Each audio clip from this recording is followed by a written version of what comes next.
Welcome back to Anita's happy home. இன்னைக்கு வீடியோல நம்ம பார்க்க போற ரெசிபி மெது வடை. நம்ம எல்லாருக்குமே கிரைண்டர்ல மாவு அரைச்சி வடை செய்யறப்ப ரொம்ப டேஸ்டா கிறிஸ்பியா இருக்கும். ஆனா நம்ம மிக்சியில செய்யறப்ப என்னாகும், சில சமயம் அழுத்தமா போயிடும், சில சமயத்துல ரொம்ப எண்ணெய் போத்துக்கும், மாவுல தண்ணி அதிகமா போயிடும். நான் எப்பவுமே என்ன பண்ணுவேன்னா மிக்சியில தான் உளுந்து மாவு அரைச்சி வடை செய்வேன். இன்னைக்கு வந்துட்டு நான் அந்த ப்ரிப்பரேஷன் மெத்தட் தான் உங்ககிட்ட ஷேர் பண்ண போறேன். அதாவது மிக்சியில எப்படி வந்துட்டு கரெக்டான பக்குவத்துல மாவு அரைக்கிறதுன்னு தெரிஞ்சுக்கிட்டோம்னா நம்ம வந்துட்டு காலையில பொங்கல் இட்லி செய்யறோம்னா டக்குன்னு ஒரு 100 உளுந்து ஊற போட்டு ஒரு 10 வடை செஞ்சு அது கூட சேர்த்து சாப்பிட்டோம்னா ஃபில்லிங்கா இருக்கும். ஈவினிங் டைம்லயும் நம்ம வடை செஞ்சு ஒரு சட்னி வச்சு சாப்பிட்டாலும் ஒரு நல்ல ஒரு ஃபில்லிங்கான ஸ்நாக்ஸ்.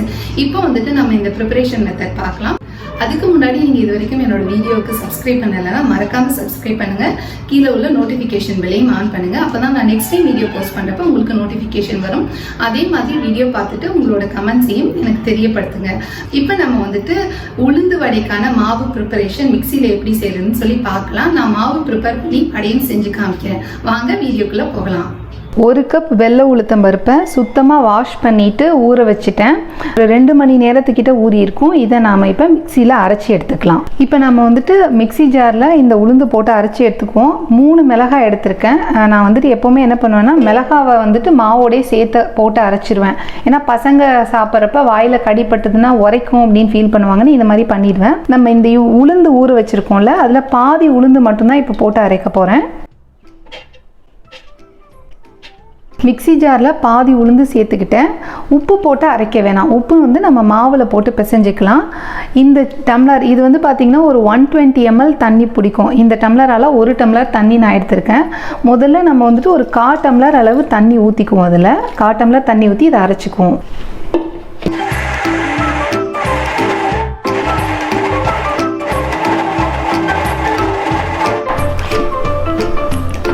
நல்லா சைட்ஸ்லாம் எடுத்து விட்டு அரைச்சிடுங்க. பாதி உளுந்து அரைச்சதுக்கப்புறமா நான் மீதி பாதியும் சேர்த்துக்கிறேன். மொத்தமாக எல்லாத்தையும் போட்டு அரைச்சோம் அப்படின்னா அரைப்படாமல் ரொம்ப டைட்டாகும். அதனால தான் ஃபஸ்ட்டு பாதி கொஞ்சம் தண்ணி நிறைய ஊற்றி அரைச்சிட்டு அதுக்கப்புறமா வந்துட்டு நான் கொஞ்சம் மீதி உள்ளதை போட்டு அரைக்கிறேன்.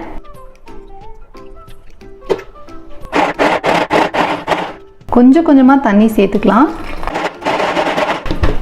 நான் எக்ஸ்ட்ரா தண்ணி எடுக்கவே இல்லை. நான் எடுத்து வச்ச 1 டம்ளர் தண்ணியிலேருந்து தான் இப்போ வரைக்கும் தண்ணி சேர்த்துட்ருக்கேன். வெளியில் வந்துட்டு இப்போ வரைக்கும் சூடு ஆகவே இல்லை. நான் செக் பண்ணிகிட்டே தான் இருக்கேன். ஏன்னா சம்டைம்ஸ் நீங்கள் வந்துட்டு தண்ணி ரொம்ப கம்மியாக ஊற்றி ஓட விட்டிங்கன்னா என்ன ஆகும், மிக்சி ஜார் ரொம்ப சூடாகிடும். அதையும் செக் பண்ணிக்கிங்க. இப்போ வரைக்கும் கொஞ்சம் கூட சூடாகவே இல்லை.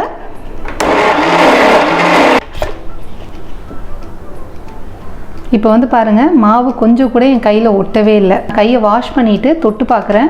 என் கையில் வந்து மாவு ஒட்டவே இல்லை. இதுதான் வந்து சரியான பதம். இந்த பதத்தில் நம்ம இந்த மாவை எடுத்துடணும். இதுக்கப்புறம் இதை அரைக்க தேவையில்லை. இப்போ நம்ம வந்துட்டு அரைச்ச மாவை இந்த பவுலில் மாற்றிக்கலாம். மாவோட கன்சிஸ்டன்சி பார்த்துக்குங்க. இந்த மாதிரி இருக்கணும் மாவு.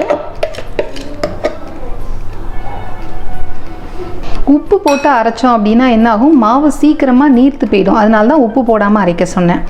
சின்ன வெங்காயம் வந்து நான் ஃபைனாக கட் பண்ணி வச்சுருக்கேன். கருவேப்பிலையும் அதே மாதிரி அரிஞ்சு வச்சுருக்கேன்.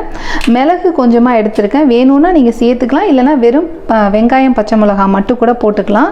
ஆனால் கண்டிப்பாக சின்ன வெங்காயம் போட்டால் தான் நல்லாயிருக்கும். அதே மாதிரி என்னென்னா வெங்காயத்தை வந்துட்டு நீங்கள் கட் பண்ணிவிட்டு கையால் உதுத்துக்குங்க. அப்போ தான் வந்துட்டு நல்லா உதிரி உதிரியாக இருக்கும். இதை நம்ம மாவு கூட சேர்த்துக்கலாம். 1/2 டீஸ்பூன் அளவு மிளகு எடுத்து வச்சுருக்கேன். பிங்க் சால்ட்டு ரொம்ப கரிக்காது அப்படின்றதுனால நான் இந்தளவு போடுறேன். நீங்கள் ரெகுலர் உப்பு போடுறீங்கன்னா இதை விட கம்மியாகவே போட்டுக்குங்க. இதை நாம் இப்போ பிசைஞ்சிக்கலாம்.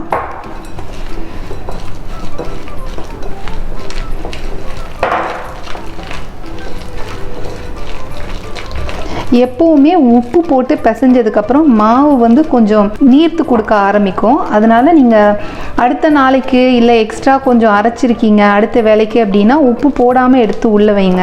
இமீடியட்டாக நீங்கள் யூஸ் பண்ண போகிறீங்கன்னா எல்லாத்துலேயும் நீங்கள் உப்பு போட்டு கலந்து வச்சுக்கோங்க.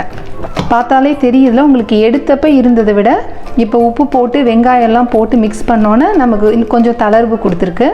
வடைக்கான மாவு ரெடி பண்ணியாச்சு.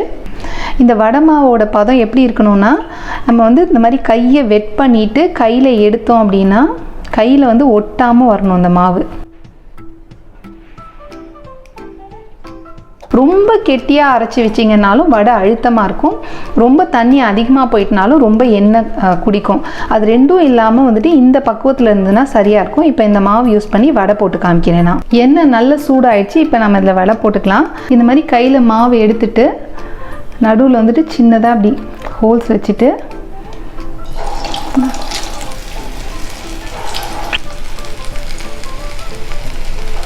நம்ம டைரெக்டாக கையிலேருந்து போடுறப்ப என்ன ஆகும் அப்படின்னா ஒரு பக்கம் நல்ல ஈவனாக அழகாக இருக்கும் வடை, இன்னொரு பக்கம் வந்துட்டு நம்ம விரலோட அச்சு தெரிய தான் செய்யும்.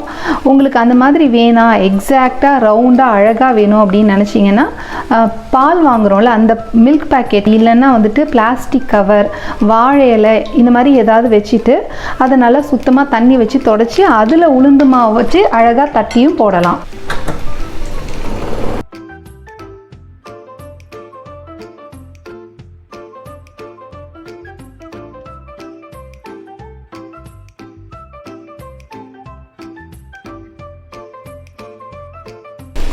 வடை போடுறப்ப எண்ணெய் நல்ல சூடாக இருக்கணும். அதுக்கப்புறம் நீங்கள் அடுப்பை கொஞ்சம் குறைச்சிக்கலாம். ஆனால் போடுறப்ப எண்ணெய் நல்லா சூடாக இருக்கணும்.